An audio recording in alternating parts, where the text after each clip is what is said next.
Head coach Scott Satterfield's weekly Tuesday press conference. Coach will start us off with an opening statement. And please raise your hands for questions. I just first of all just want to first say, what an incredible atmosphere that was Saturday. Fans were awesome. I think whenever Oklahoma was backed up, that was as loud as I've heard any stadium. I mean, it was incredible. We got to continue to have that when we ever get back into Nippert for our home games. It's an incredible home field advantage for sure, and really appreciate everybody coming out. Disappointed again in the loss. Obviously we're going out there to try to compete to win and win the football game, and we were in the game. Really all the way up to the end. And just didn't get it done. I think particularly not scoring enough points offensively. Touchdowns is one thing we got to get better at for sure. We're moving the football, top 20 in the country in yards. I mean, we are actually moving it. We're running it good. Just got to get the points. Obviously, that's the name of the game. I am, proud of our defense. They held up an explosive offense that was averaging 55.7 points to 20 points, and they played. I said this at the end of the game. They were good enough for us to win. Proud of our secondary, our guys up front. You guys just did a great job. We had some guys get dinged up, in that game. But guys, I think will be fine to go this week. They've been practicing yesterday, so they're out, so it should be good to go. I was proud of the way they continue to fight and play and play through, getting dinged up. Ken Willis had his first start and was proud of the way he went out and played. Very solid game for that, which will help us as we move throughout the season. Special teams did a great job. Fletch, down in the ball, flipping the field inside the 10, which was incredible. Really helped us, I think, to hold them to 20 points. And Carter Brown, knocking down that 54-yard, which is awesome to see because we'll need that as we head as well. BYU this week, great football team. A lot of respect for years of being a really good football team. For us, short week, having to go out and travel out there, so we're prepared for that. It's been so far ahead of the schedule as far as the short week goes, as far as game planning. Have practice Sunday and Monday. Of course, today, be our big work day. They're very solid on defense. They made a change last year. New defensive coordinator that came in this year. They've been very solid on that side of the ball. Offensively, got a transfer quarterback, Slovis, that we played against last year when he was at Pitt. A little bit like Emory. I mean, he's been at this his third school and played a lot of ball. Very experienced player, very poised. Throws a really good ball, catchable ball. You're probably not going to rattle him. Anything that you're doing defensively. A very solid player, and really has helped them to get off on this start that they're on right now. I think they're just a very, very solid football team. You look at their kicking game. Their punter's one of the best in the country. He can boom it. So they flip fields that way. Play solid defense, and that's how they've been winning games and done some great things. So another challenge for us going on the road there. We're looking forward to that, going out and playing these guys. Again, a lot of respect for what they do. Have you coached at altitude before, and does anything change to get guys ready? I know it's a quick week, so I don't know how much you can do. I mean, I've coached out on the West Coast. I mean, Wyoming, Montana, Boise. So I don't think there's a whole lot we can do with that. We've trained in high humidity heat here, and the last couple of weeks, offensively we've run 91 plays and 82 plays, and our guys are getting a lot of work in. I think temperature out there is going to be high that day is low 70s. It'll be probably in the 60s. So that'll probably help a little bit, I think. So, it's something that we can't control, can't worry about. Our guys just have to go out and prepare. I think the big thing we've talked about this week is getting rest. Really just getting your mind and body rested well this week as much as we can prior to going out there to help us on Friday night. You see anything in Slovis from the tape you had last year to what he's doing this year? Yeah, it's obviously a different school, but some of the same things that he did last year, they're doing again this year. I think they do have some good skilled wide receivers that have made some great catches. I mean, the number 2 made a great catch against Arkansas, one-handed catch. So they certainly have some good players that he can get the ball to. I know they're wanting to get the running game going a little bit more. They're probably disappointed in how they run the football because that'll certainly help Slovis. So we anticipate them trying to get the running game going, this week. As a quarterback, that always helps the quarterback for sure. But yeah, he is who he is, Slovis. He's a good football player. He's won a ton of football games in his career, and again, great poise. And I think that's the one thing that you'll see when we face him. High leverage situations, goal line, third down.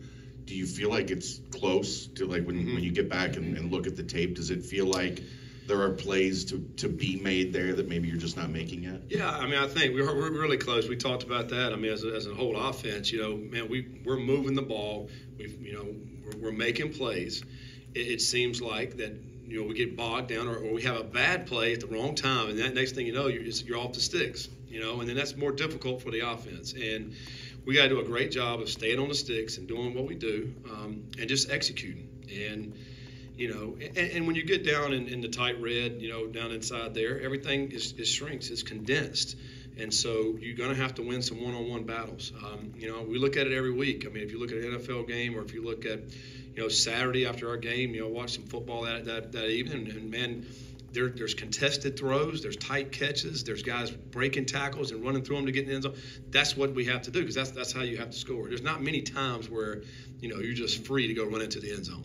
That just doesn't happen. So, we got to continue to do what we're doing and trust the plan that we have and execute. Defenses having success with forced fumbles, fumble recoveries, and last year at Louisville, you guys were at the top of the country. What does Coach Brown do in terms of how he coaches, maybe the technique that he uses to have some success in the takeaway part of the game? Well, we work it really hard in the off season. I think particularly in the spring and in August camp. I mean, every day we're doing turnover circuits and you really just harping on it. I think anything you emphasize that you obviously you get that back when you start playing games, and so. We're number 1 on defense. We want to chase the football, and if you chase the ball, a lot of times the ball will bounce your way, and you'll end up getting it. I think if you're an aggressive defense, then those things are going to happen as well.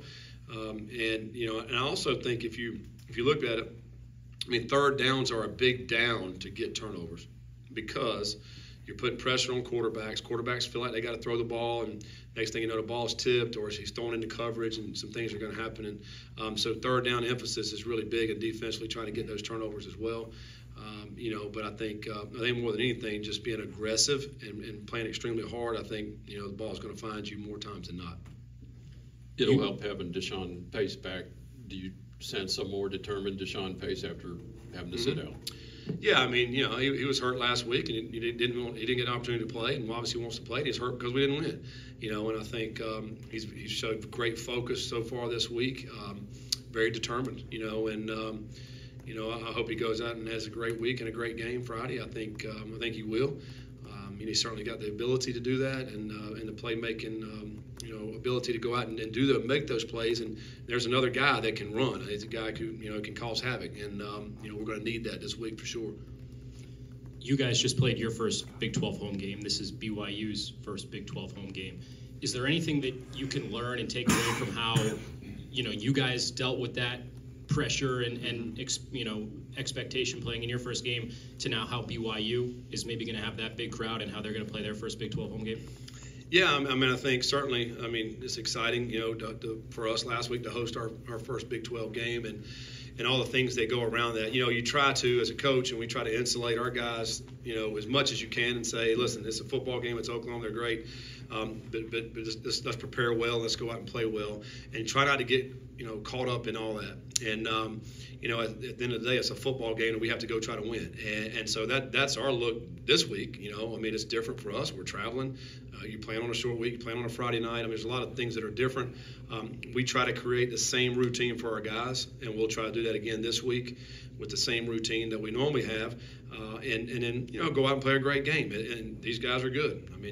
As we get into this conference play now, it's going to be a broken record week in and week out. Because there's a lot of really good football teams that we're going to have to play in this league. There are some great coaches.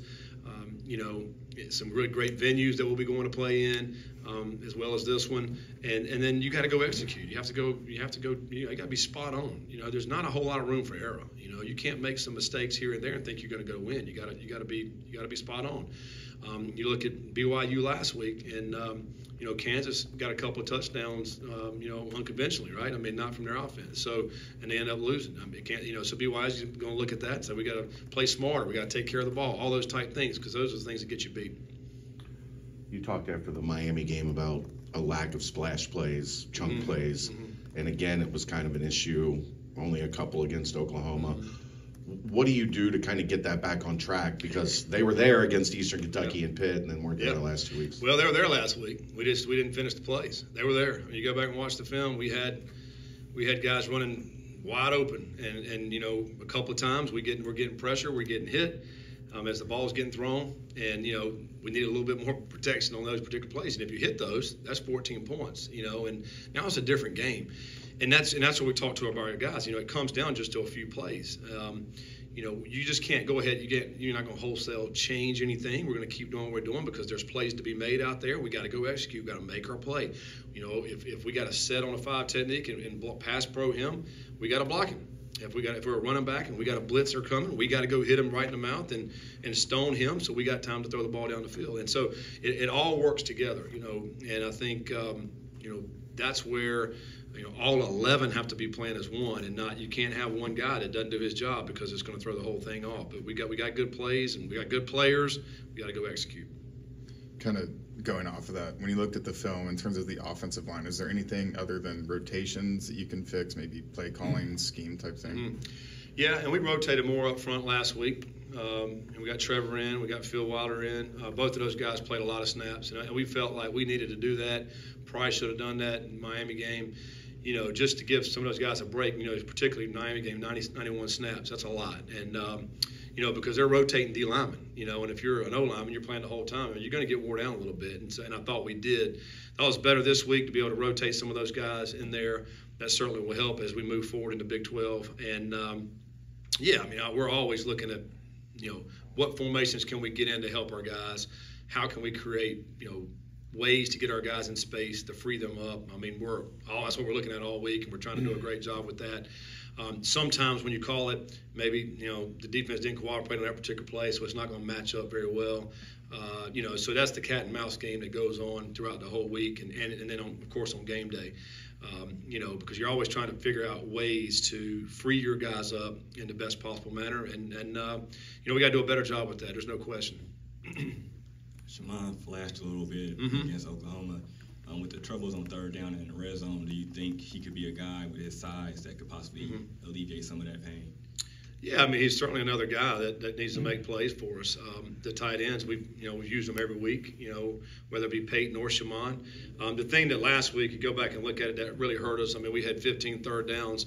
10 of them were third rate or more, you know, and I didn't know at the end of the game how many it was. It was 10. I knew it was a lot. I mean, if you're third 10 plus versus a Venables type defense, good luck, you know, because you're going to see so many different things on defense, so many different pressures, and therefore there's very difficult to get those first downs, and you know, but we got to do a better job with that. And you know, and the disappointing thing is the third and short. I mean, you know, we ran an inside zone. We don't block the Mike backer. We're off the field. It was 3rd and 2. We get 1. You know, so we got to do a much better job in that regard, converting, getting those first downs. And you know, we had been good on 4th down prior to Saturday. I think we were 1 for 4 on Saturday.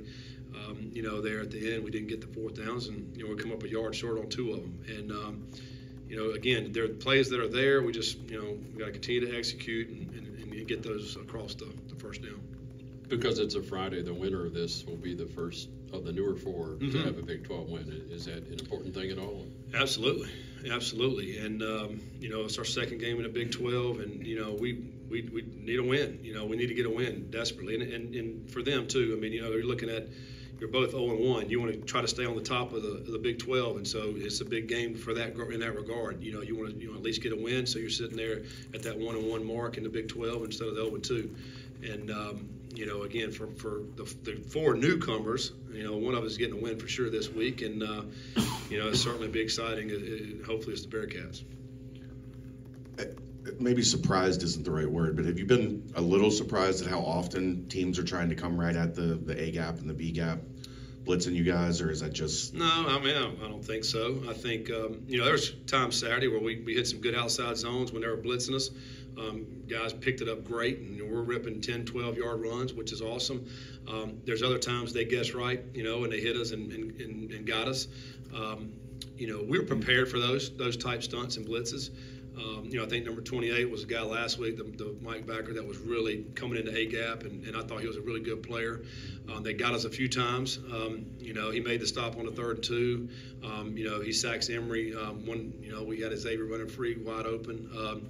We got to do a better job of solidifying that on the line of scrimmage, and obviously not allowing that penetration to get in the backfield. But here's the thing about defenses: if they have some success with that, then we're going to keep seeing it. I tell our guys, if you don't want to see it, then you got to stone it. And they stone it, then they're probably not going to call it anymore.